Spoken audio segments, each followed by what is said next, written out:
AI, oh my God, AI.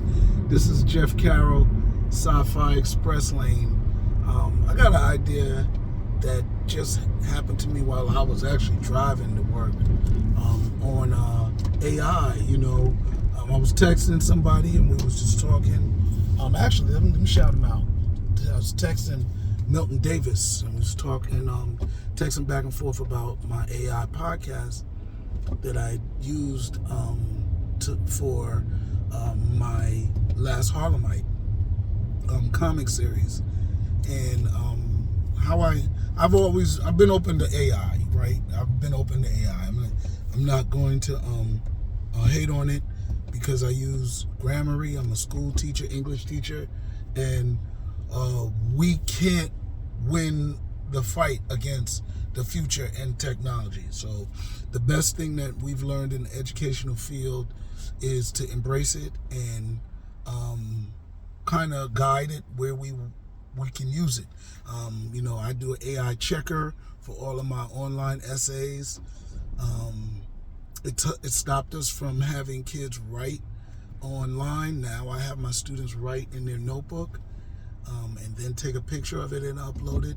Nothing's really stopping them from using AI to write it out, and then they write it in their notebook. It is what it is. And if they do write it in their notebooks, type it online, then we got an AI checker. And I've been, taking points off. It's not quite plagiarism, but it's very close to it. So yeah, AI is crazy. So now, outside of the AI, because everybody is all these illustrators is like, you're going to use AI? You got human illustrators. Blasphemy. I don't want any friends that use AI. They drawing hardcore lines, but yet they don't realize the actors and writer strike were real. The writer strike came out before the actor strike because they had no problem using AI-generated screenplays, AI-generated rewrites, all these different things that replace writers. So writers was getting hit first. So when people came to me talking about, AI this, AI, I was like, where was you when it was coming time for AI writing? When AI was taking jobs away from writers. Come on, son, we in this together. Don't make this about mid-journey. You understand what I'm saying? This ain't a design thing. This is a technology thing. This is a fight for the future. So that said, I've been meeting illustrators that incorporate their original skills of drawing with AI, right? And they said that helps them out. I have a friend, he said it really helps speed up his work. He can get more projects. He's not full-time. And because he can draw and he draws, he does his drawings and sketches, and AI and embellishes and adds backgrounds, whole lot of things. He cut and pastes, uses them in Photoshop because AI is not perfect. I remember when I was doing I had commissioned this illustrator, I think from, definitely from another country. And, he quoted me a price, and he came back with AI generated sequential pages. And it was 60% good. But it was obviously not matching. The characters from one panel to another looked like a different person. So while I was like, well, you got the paneling right, the AI couldn't match its own illustrations. So it's crazy. But that was December. I'm pretty sure I've seen this book with Michael Jackson fully AI generated. You understand? I think that's an AI generated comic book. The one where they did Thriller. You can't tell me because all their books have horrible lettering, and the illustrations is medium. Now, I do think AI, when it does get good, it'll be up and running with the top illustrators, because it's going to mimic all of those top illustration styles. That said, that's where I think we are now with the illustration. Where we are with the writing, oh my goodness. So we've seen AI motion pictures, right? And now we've also seen, like I have a friend who is in process of, he wrote a couple of short stories using AI prompts. He would load up his story and have AI write the rest of the story. And he'd be like, yo, it's helping me write books. And I'm like, I get it, bro. I don't know how you can copyright that because, of course, it's your prompt, it's your story per se, it's your characters. But I don't see personally how you can do that, right? I don't see how you can own that because they said once AI generates it, you can't sell it, right? So I don't know how that works. I'm gonna go get back to them and see.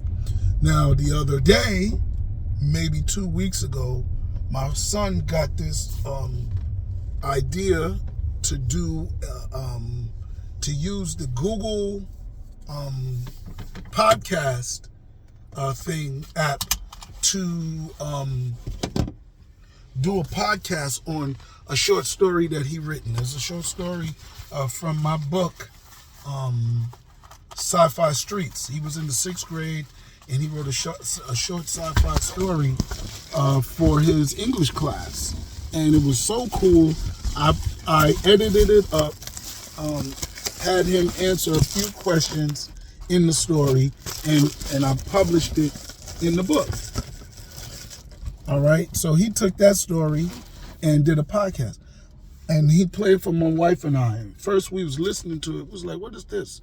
You know, and then I hadn't read the stories for like 10 years. So I'm listening to the podcast. I was like, damn, they stole your idea, Malcolm. I didn't even know it was AI. I didn't know he had done this. And I was like, wow, they stole your idea. And he said, no, it is my idea. It is my story. I was like, holy moly. So then that's when I gave him Harlemite press release, and he ran it through the AI, and that's what's on on my YouTube page. And then he gave me he told me which program he used, and I went on my computer and I did it for my Planet Kibalon series, just the whole series in general, and that was amazing. And what was amazing about it, it definitely sound, after you know is AI, you hear one, you're going to hear the same thing in every one, right? We're going to go for a deep dive and all that stuff that they say. And it definitely is interesting. But what I like about it is it reads and processes, responds and repeats questions, and it doesn't overlook anything. So like when you are writing, or at least for me, when I'm writing something and I'm going back over it, it's hard for me to edit my own work because I write words and fill in blanks where I didn't have them before. You know what I'm saying? I fill in missing words. I understand things that might not be fully explained. That's why you need beta readers, right? I like that better. I think that's why you need beta readers. And the AI did such a good job with Planet Kibalon that it gave me the idea to do another book, or it asks questions for things that I did not get to ask myself. And many times, you got beta readers for a reason, and you just, when you go to, like, I like to go to conventions because fans ask me questions about my characters and my stories, and I'm like, oh my God, that's so beautiful. So this AI podcast did the same thing, very similar. Of course, it makes your stuff sound good. It's not a hater, but I'm wondering if there's a hating, what do you call it? A scrutinizing setting, where it could go hard critique or something like that. But even on the loving critique, it's beautiful because it answered almost all of my questions. I heard my story back to me, it repeated, it broke it down, and like I said, it gave me the idea for another one. So that's one thing. So I like the podcast. I then did a podcast for every one of my books. I think maybe one or two that I left out, right? But what I liked about it was I haven't done a book trailer. So when I get those books and I edit them into, video, right? Because I don't want to just put it up as an audio podcast. So if I start adding some images to it and scenes, that's what I plan to do this weekend in making a video. Some of them are 5 to 15 minutes, and I think as long as it's interesting, I might even be able to edit the audio because I know how to do that as well. Maybe cut it down. It will be a beautiful, useful podcast. So that's where I'm at, man. I'm not hating on this AI stuff. I see AI as the future. I see AI as a tool. I use it for my book trailers, right? And I'm using it for kind of just as a beta reader. And for me, I'm not selling what AI is written. Don't get that twisted. I name the characters, I create the universe, so it's my story, right? And AI is not even retelling the story. AI is just creating a podcast, so it's like fun. It's almost like another product, and that's what I'm putting out there. So I know there's a lot of AI haters, and I get it. I'm scared of being replaced, but I'm still not going to think AI will ever be able to write original story better than my original story. It's not going to happen. Tell a joke funnier than mine. Not going to happen. Could they repeat a joke? Could we go back and forth? Yeah, but I don't concede to other humans, so I'm going to concede to AI. You know what I'm saying? Shoot, I don't even know if AI could beat me in spades. All right? I don't know. But the way I play spades, I'm playing your human mind. So we'll see. Maybe I can try to play AI in spades one day. Or write that into a story. You know how they always have AI going up against, not AI, but computers going up against people in chess. Well, my ultimate combat game is spades. I can beat Stephen A. Smith in it. I'll beat Dr. Umar. I'll beat Jay-Z, Kanye West.